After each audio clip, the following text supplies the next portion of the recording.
Bom, gente, hoje nós vamos aprender o que é variação linguística, que é um tema muito importante. E se você quiser ter uma base prática desse tema, é interessante ver o vídeo Línguas Vidas em Português, que tem aí no YouTube. Eu vou deixar na descrição do vídeo também o link para esse documentário, que é excepcional, que vai mostrar a língua portuguesa sendo falada em vários países lusofalantes. Então, vamos começar. O que é a variação linguística, né? A variação linguística é um fenômeno em todas as línguas.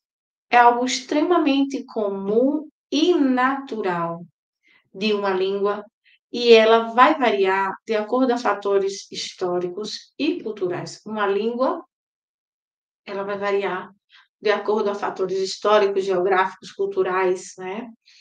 E isso vai fazer com que essas diferenças se manifestem nos falantes dessa língua.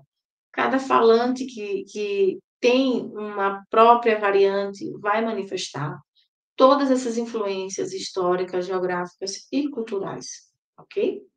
Então, a língua não é algo congelado, cristalizado. A língua, ela faz parte da nossa cultura e assim como a cultura sofre mudanças, a língua também. Então, uma mesma língua pode ser verificada na mesma língua mudanças fonéticas, morfológicas, sintáticas, semânticas, e nós vamos perceber aqui quais são os tipos de variação linguística. Mas antes, vamos ver esse vídeo que vai mostrar os sotaques do Brasil. Sotaques em espanhol são os acentos, né? Então vamos ver os sotaques do Brasil, por que que numa região se fala de uma maneira e em outra se fala de outra.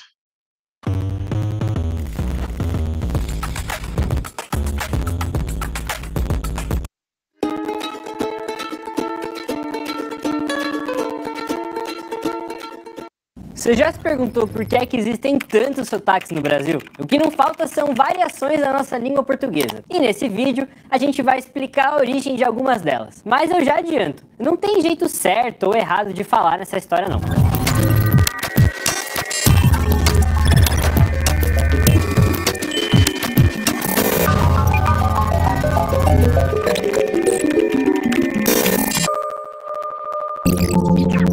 Dá uma olhada nessa palavra aqui do lado. Como é que você pronunciaria ela? Porta ou porta? E essa aqui? Você apostou sua grana no bolão ou no bolão? Pois é, se você mora em São Paulo ou no Mato Grosso, é bem provável que você fale um pouco diferente de quem mora no Rio, em Recife ou em Porto Alegre. Os sotaques surgiram por um motivo óbvio, porque povos de vários lugares diferentes formaram o Brasil ao longo de 5 séculos. Pode colocar aí na lista os imigrantes de Portugal, da Itália, da Alemanha, Holanda, Polônia, os escravizados de várias regiões da África e, claro, os índios que já viviam por aqui. Gente de tudo quanto é canto. O idioma português aqui no Brasil se transformou conforme esses povos se misturavam ou se isolavam na hora de ocupar um território. Foi o que aconteceu com o famoso R caipira. A história do R de porta começa no século XVI, quando os portugueses chegaram ao Brasil. Naquela época, havia mais de 1.200 idiomas indígenas, e é claro que a comunicação entre os dois lados foi complicada. Olha o que dizia uma carta de 1576, enviada a Portugal por Pero de Magalhães Gandolfo, um historiador da época. A língua de que usam por toda a costa carece de 3 letras. Não se acha nela F, nem L, nem R, porque assim não tem fé, nem lei, nem rei. Nos séculos seguintes, padres e jesuítas catequizaram os índios e foram forçados a aprender a língua de Portugal. Acontece que não era nada fácil para eles falar o R dos colonizadores. Foi dessa dificuldade que surgiu o R caipira, também chamado de R retroflexo, já que, nesse caso, a língua faz uma retroflexão, indo até o fundo da boca. Você já tinha reparado nisso?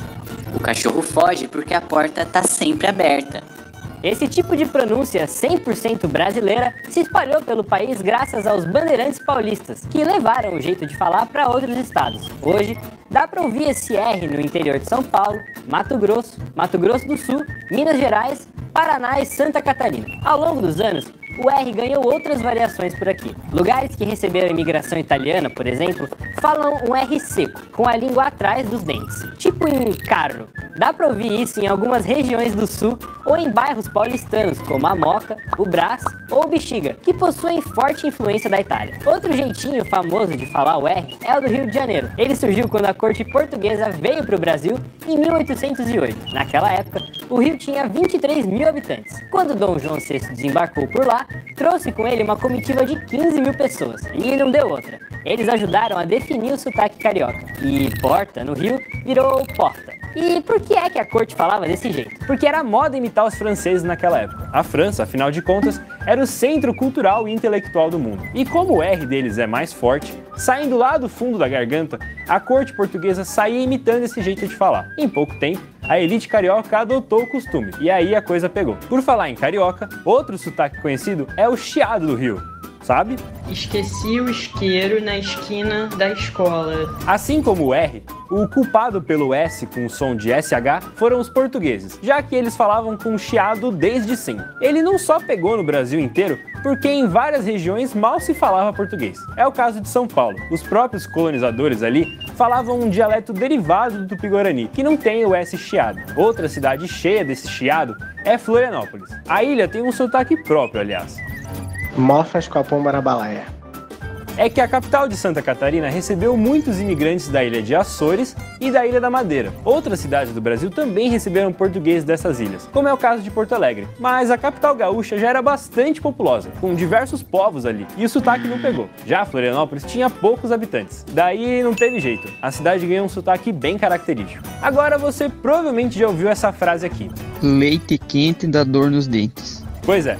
Esse é o sotaque típico do Paraná. O estado virou um polo intenso de imigração a partir do século XIX. E essa maneira de falar dele está totalmente ligada a isso. É que o Paraná recebeu uma quantidade particularmente grande de imigrantes ucranianos e poloneses. E a falta de vogais nesses idiomas estimulou uma pronúncia mais pausada de letras como o E. Daí a dor no dente. Mas não é só no Paraná que vogais depois de T ou D recebem variações. E em Pernambuco, na Paraíba e no Rio Grande do Norte, a língua vai atrás dos dentes na hora de falar essas letras. Uma mudança sutil, mas que faz diferença. Hoje é dia de visitar a casa da minha tia, lá em Olinda.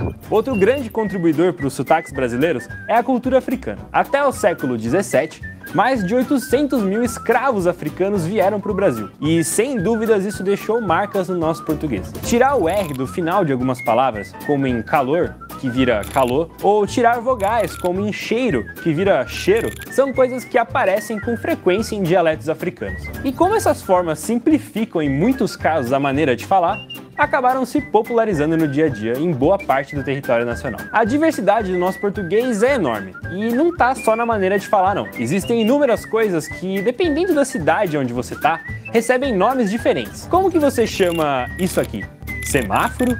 Farol? Sinaleira? Luminoso? E esse bichinho aqui? Uns dizem libélula, mas dá pra chamar de cigarra, lavadeira, helicóptero, zigue-zague, cavalo do cão, cachimbal. Não dá pra ver tudo isso numa aula de português, muito menos num único vídeo. Mas todas essas variações da língua estão mais do que certas. Afinal, idiomas estão sempre evoluindo. E se as pessoas conseguem se comunicar, então tá valendo. Que outro assunto você quer ver aqui?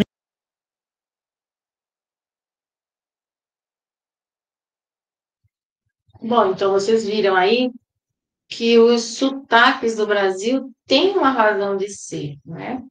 Então você vai ter pessoas que vão pronunciar a letra R de uma maneira, de outra, por exemplo, as pessoas do interior de São Paulo, elas vão dizer porta, né? Essa R é chamada de R retroflexa. Já pessoas do Rio de Janeiro, de Recife, vão dizer porta. Essa letra R é mais próxima da letra R do francês. E justamente por sofrer influência da língua francesa, vai ser pronunciada dessa maneira. Então, de acordo com as influências que o português sofreu no Brasil, nós vamos perceber o desenvolvimento de vários sotaques, né? De vários sotaques. Então, quais são os tipos de variação linguística? Nós vamos ter as variações sociais e diastráticas que tem a ver com os estratos sociais. As regionais ou diatópicas, que tem a ver com a região geográfica do falante. As históricas ou diacrônicas, que tem a ver com o momento histórico da língua. E as estilísticas ou diafásicas, que tem a ver com a modalidade, com o nível de formalidade de uma língua. Então, a variação diacrônica ou histórica é a constatação de que a língua varia ao longo do tempo, né? Você vai perceber que um texto que foi escrito há 200 anos não é igual a um texto que foi escrito hoje ou há 10 anos atrás. As palavras que são utilizadas, as estruturas vão mudar, não é? Inclusive, a gramática também pode mudar. Então, como é que você vai perceber assim, de maneira bem clara? Porque o processo dessa mudança não é de um dia para o outro, não é do dia para a noite. É algo gradual, não acontece de repente. Essa mudança, quando você compara textos de uma época e de outra época, fica evidente que a língua mudou. Por exemplo, o pronome tu era muito mais utilizado antigamente. E hoje em dia nós usamos o você, né? Isso por quê? Porque as pessoas começaram a se tratar como vossa mercê, vós mercê, e houve uma mudança nesse jeito de se tratar. Então, o vossa mercê evoluiu para vós mercê, para você e até ser. Você vai ver algumas pessoas que dizem, você tá aí? Se alguém fala para você assim, você tá aí? O que essa pessoa está falando? Ela está perguntando se você está aí, né? Na verdade, ela está perguntando isso, se você está aí? Essa é a pergunta, você está aí? E o que você vai ouvir? Você está aí? Não é?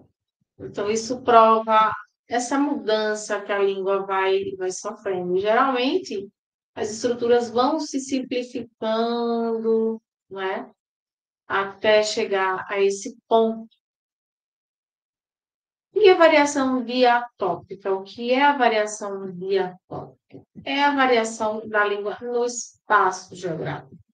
É quando você percebe que pessoas de regiões diferentes, mesmo que estejam falando a mesma língua, elas vão falar de maneira diferente, né? Muito comum.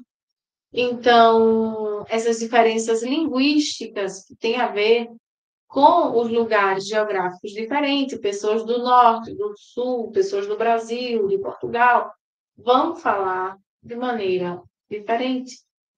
E essa variação diatópica, ela pode ser em relação ao vocabulário, como, por exemplo, esses alimentos, né? Que você pode chamar de macaxeira, você pode chamar de aipim, você pode chamar de mandioca, né? É o mesmo alimento. Essa fruta, você pode ouvir brasileiros chamarem de mexerica, de bergamota, de tangerina. Isso depende da região.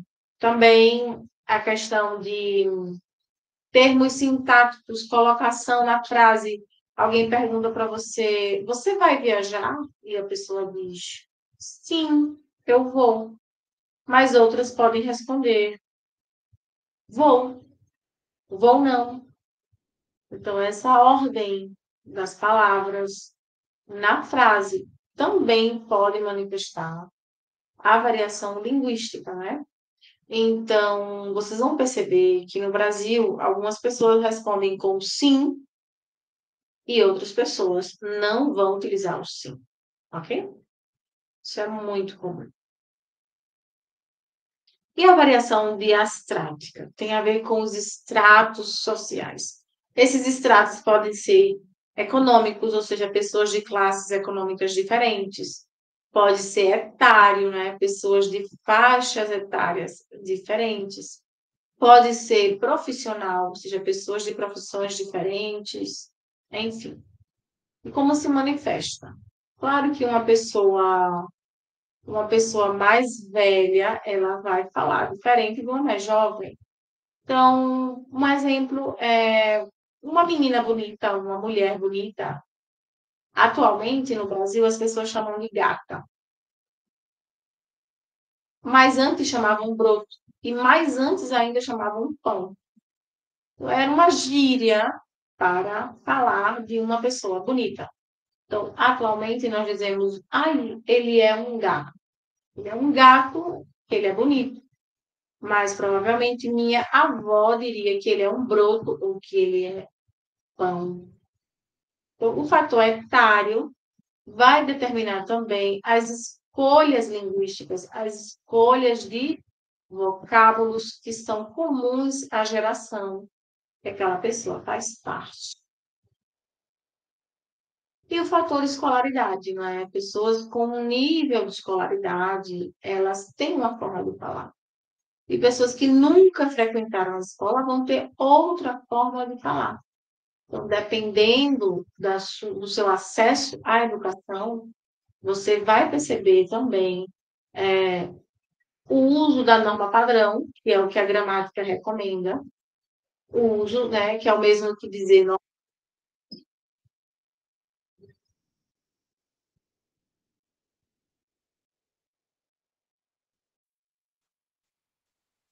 Então, norma padrão e norma culta é o mesmo, não é?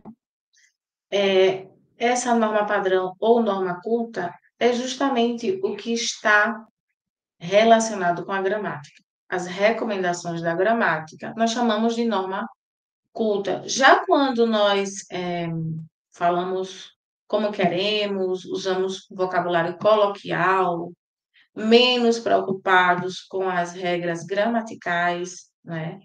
Aí nós estamos numa linguagem mais informal.